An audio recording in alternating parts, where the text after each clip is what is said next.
เนาะเดี๋ยวทุกคนบอลเล่นพาทุกคนขึ้นไปจุดชมวิวพานางเนาะตอนนี้เราอยู่ตรงบนซื้อปีดอกเอามาแวะซื้อปีก่อนเนาะก่อนที่จะขึ้นไป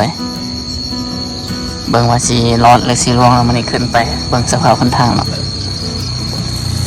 แวะซื้อปีก่อนเนาะ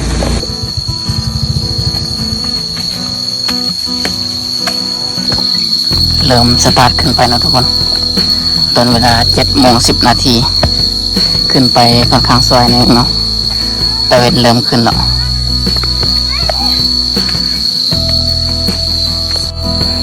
กว่าจะขึ้นมาหอดซัมนี้เนาะทุลักทุเลหลายเติบทุกคนพักเดินจะกี่จุดแล้วเนาะกว่าโดนลองขึ้นภูบ้านหนึ่งค่อนข้างที่จะเมื่อยนะทุกคนเดี๋ยวติดตามขึ้นไปบนกันอีกมาจะขึ้นไปอีกประมาณจากนาทีนะทุกคน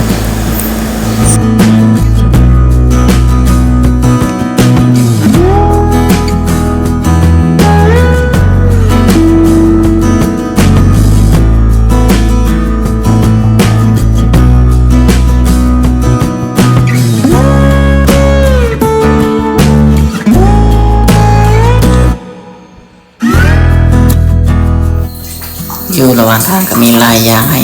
ชมเบิ่งเนาะทุกคนแล้วขึ้นมาหอดประมาณครึ่งทางก็ได้พักผ่อนหลายแล้วเนาะบุตรเนาะสีหน้าของแต่ละคนนี่เริ่มบุสูดี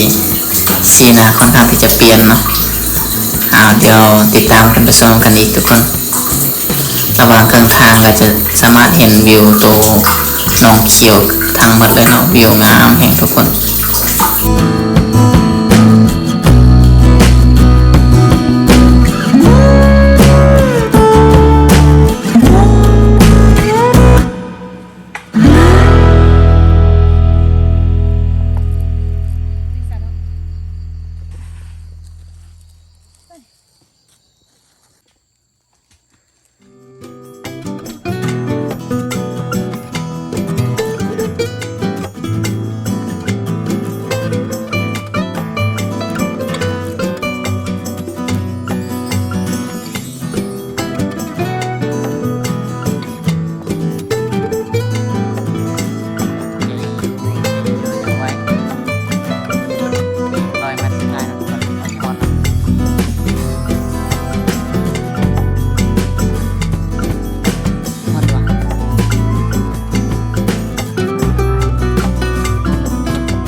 งามแห้งทุกคน